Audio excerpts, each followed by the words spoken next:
No temas las flechas que vuelan de día, no temas en la oscuridad. No tengas miedo al sonido de guerra, la llama no te quemará. Pues hay un refugio, una torre de fuerza para los que claman el nombre de Dios. El Shaddai, El Shaddai, El Shaddai, El Shaddai. Es quien nos sostiene, el Dios que provee. Elohai, vida da, vida da. Él es el que cumple y siempre defiende, protege a quienes están en la sombra del Shaddai.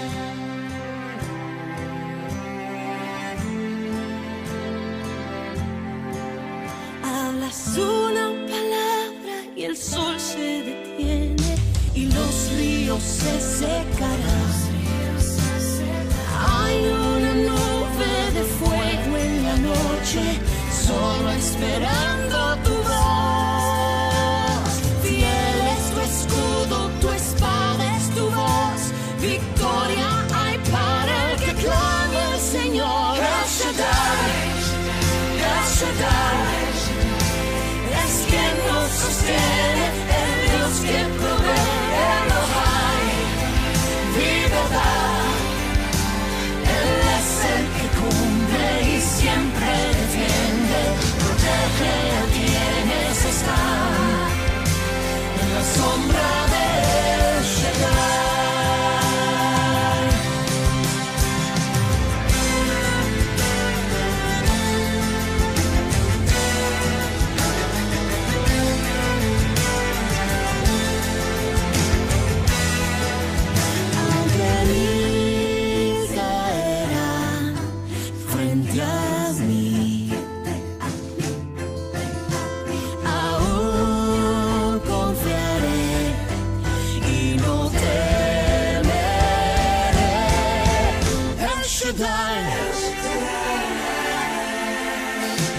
Es quien nos sostiene, el Dios que provee.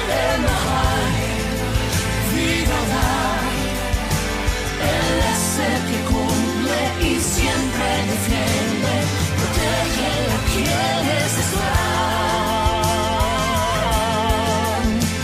en la sombra del Shaddai. En la sombra del Shaddai.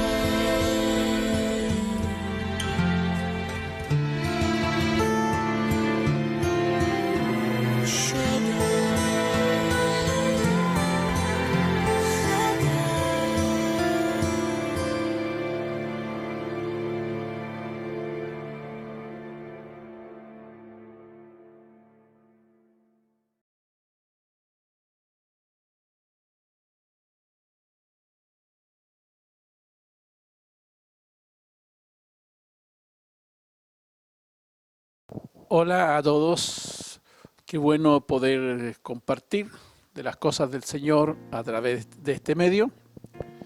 Hemos estado con bastantes dificultades, pero gracias al Señor que es Él quien nos sostiene. Así que quiero compartir con ustedes una inquietud que vino a mi corazón, orando al Señor por esta palabra. Tuve en mi corazón el compartirles acerca de defender nuestro terreno. Y de hecho esta palabra se llama defendiendo nuestro terreno.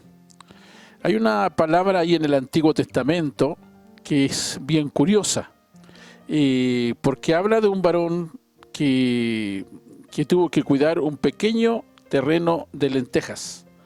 Pero antes de ir ahí quiero partir con el Nuevo Testamento.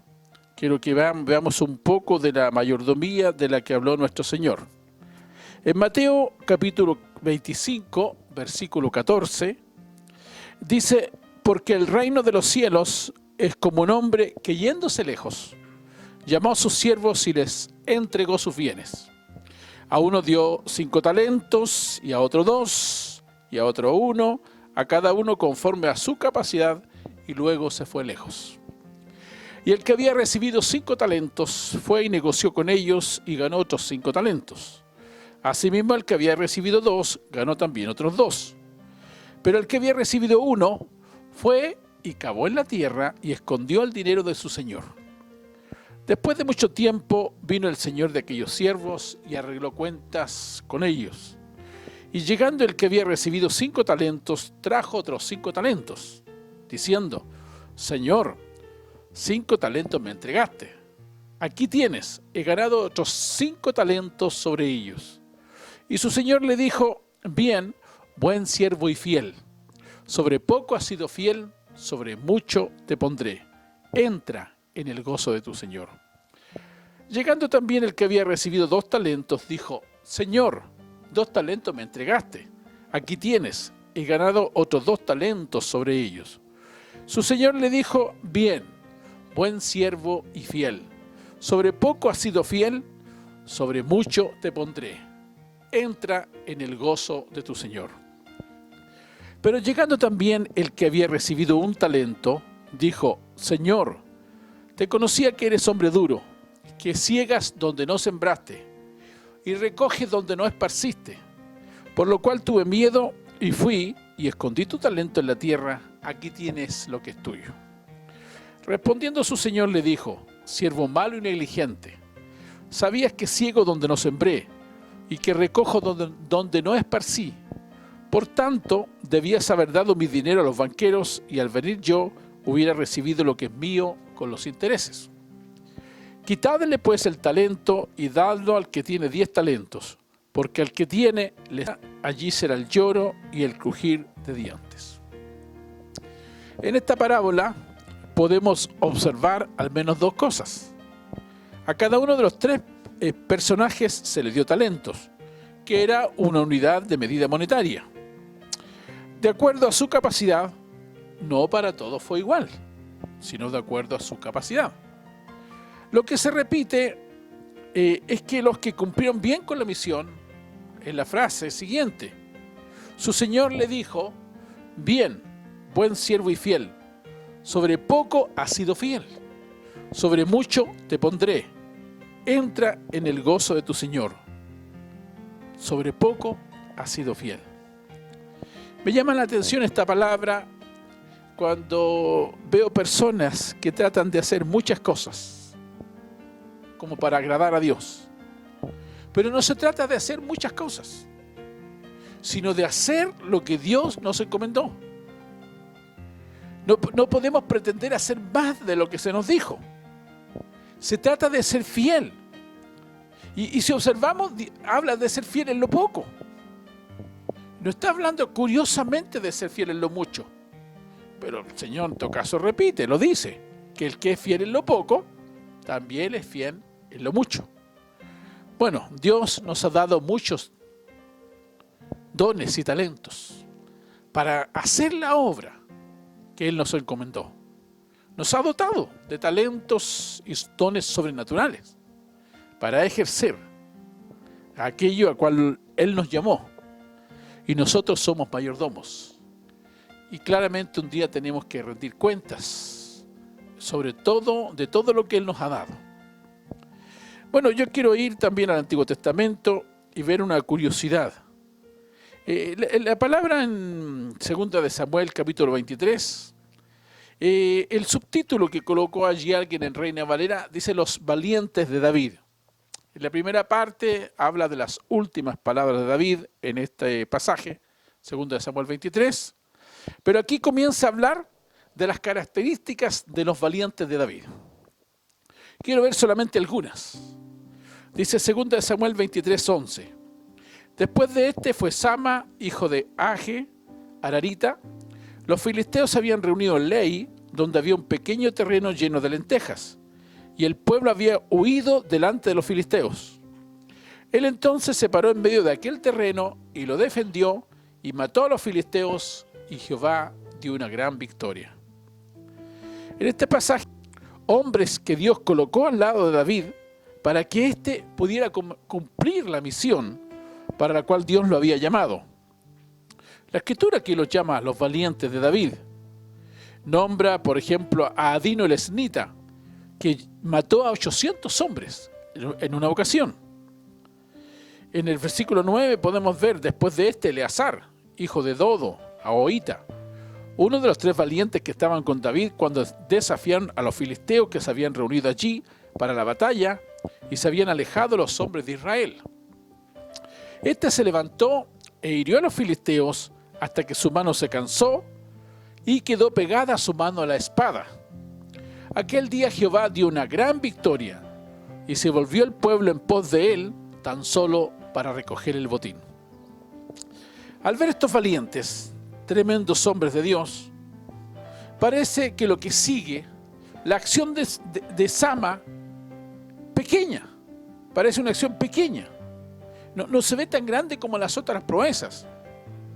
Lo que él defiende es un pequeño terreno, dice la Escritura, especifica un pequeño terreno, lleno de lentejas. Por lo visto estaban listas para ser cosechadas. El pueblo había huido. Ya todos habían escapado. Al parecer este hombre, Sama, estaba solo. Seguramente en algún momento iba huyendo con los demás. Pero al ver que los filisteos se habían reunido en el terreno suyo, tuvo la convicción que debía defenderlo. La Biblia dice que era un pequeño terreno, las lentejas no eran un gran producto, no había oro que defender, un mobiliario muy caro o joyas. Solo este pequeño terreno con un producto muy sencillo. No fue el valor monetario lo que motivó a Sama a pelear, a defender lo suyo, sino la convicción de que Dios le había dado este terreno. No es mucho, pero es lo que Dios me dio, dijo. No comparó lo que tenía con otros. No menospreció lo que se le había entregado. Le dio un valor especial porque era lo que Dios le había encomendado. Sabía que venía desde lo alto. Y Dios le dio no solamente un triunfo, sino que dice esta porción de la Escritura que le dio una gran victoria.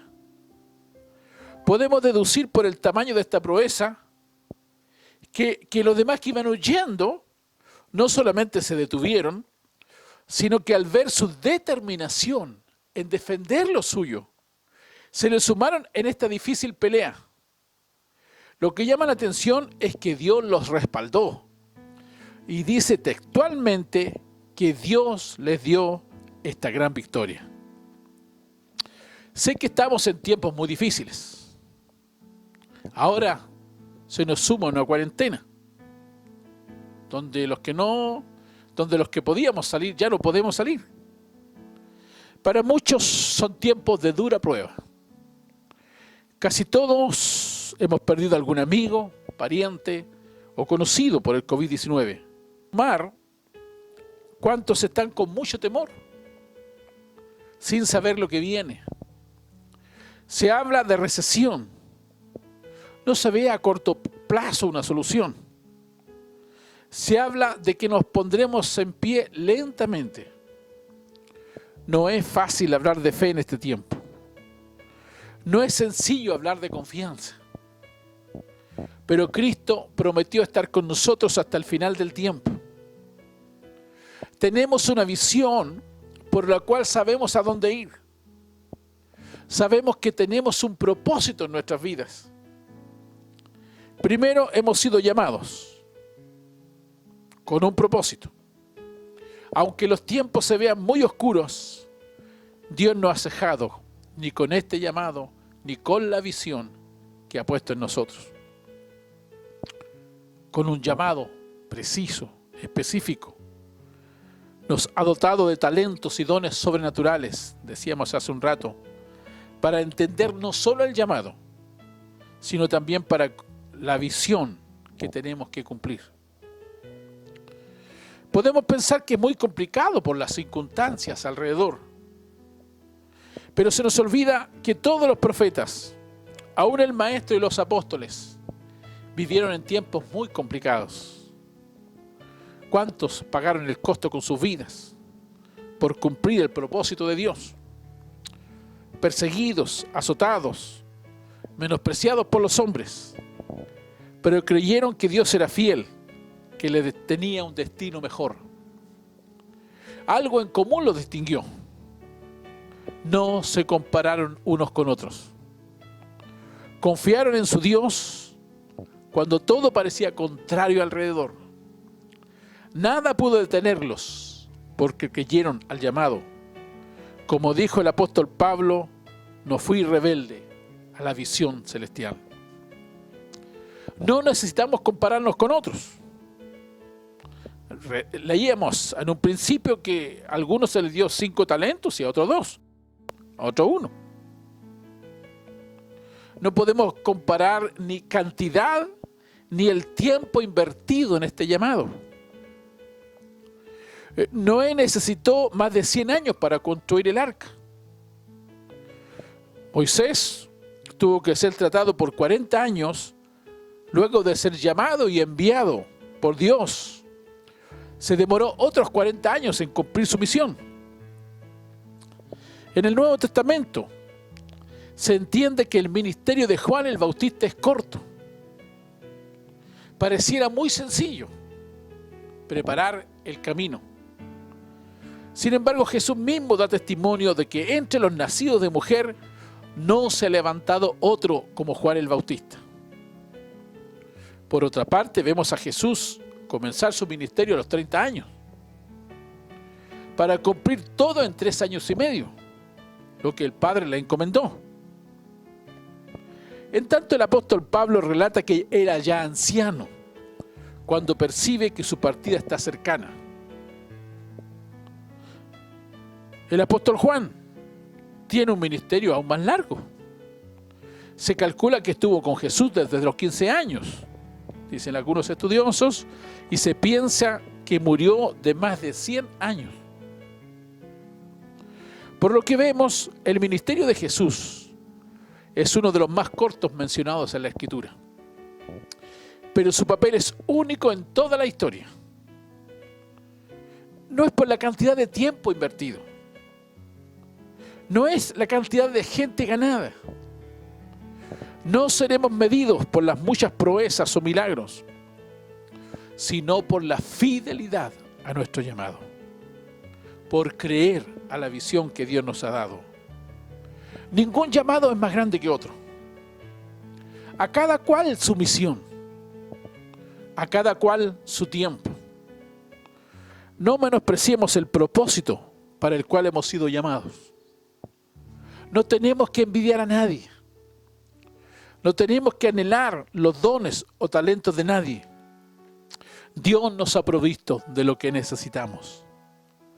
Tenemos suficiente para cumplir la misión encomendada. Recuerdo un discípulo que me decía que él pensaba que el pastor era regalón de Dios.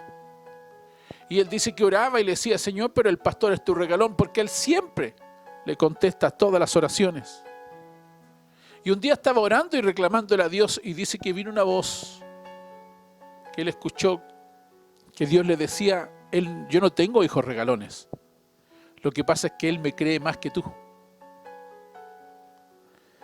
Hermanos, no menospreciemos lo que Dios nos ha dado. No tenemos que anhelar los dones o talentos de nadie. A cada cual su llamado. Dios nos ha provisto de lo que necesitamos. Tenemos suficiente para cumplir la misión encomendada. No menospreciemos nuestro terreno de lentejas. No seamos como Esaú, que por una sola comida menospreció su primogenitura. Pues encomendada. No nos dejemos aplastar por la tempestad. Nuestro capitán va a cargo de la barca. Es todopoderoso para guardarnos sin caída, para preservarnos, aunque andemos en valle de sombra de muerte, no debemos temer mal alguno. Él siempre va a ser nuestra provisión. Si padecemos alguna necesidad, es solo temporalmente. Es parte del entrenamiento para que aprendamos a confiar en el Señor.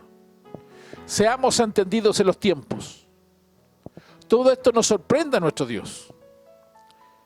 Es a nuestra carne que le causa problemas, porque a nuestra carne le gusta acomodarse. No le gustan los problemas, pero es justamente a través de las dificultades que Dios nos trata. Es solo a través de grandes tribulaciones que aprendemos a confiar en Él. Dice la Escritura que nuestra fe es probada como el oro, y este metal se funde a más de 1000 grados. Las herramientas que labran una roca, por ejemplo, deben ser templados primero. Esto es, pasados por fuego más de una vez, deben ser golpeados una y otra vez para que tengan la dureza suficiente para ser utilizados. Pero una vez listos, bien preparados, pueden hacer un trabajo más duro.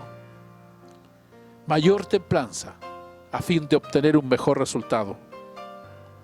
No nos rindamos. Consideremos lo que dice Hebreos 10:36. Porque os es necesaria la paciencia, para que habiendo hecho la voluntad de Dios, obtengáis la promesa. Porque aún un poquito, y el que ha de venir vendrá, y no tardará. Mas el justo vivirá por fe, y si retrocediere, no agradará a mi alma. Es cierto que nuestra fe está siendo probada como nunca, pero todo tiene un propósito. Dios quiere hacernos fuertes a fin de estar capacitados para nuestra misión. Somos soldados de nuestro Dios. Él nunca nos faltará, pero debemos de dejar de ser niños, acunados siempre. Dejemos la comodidad.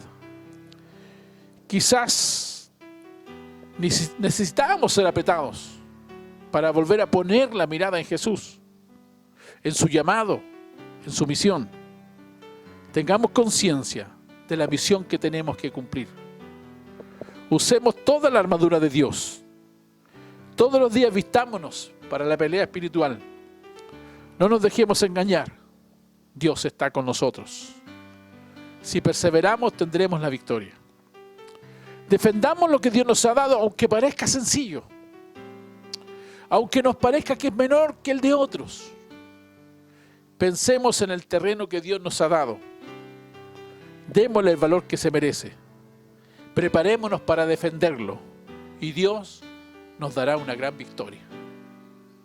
No dejemos de orar, de ayunar, que el Señor está con nosotros. El Señor bendiga a cada uno. Amén.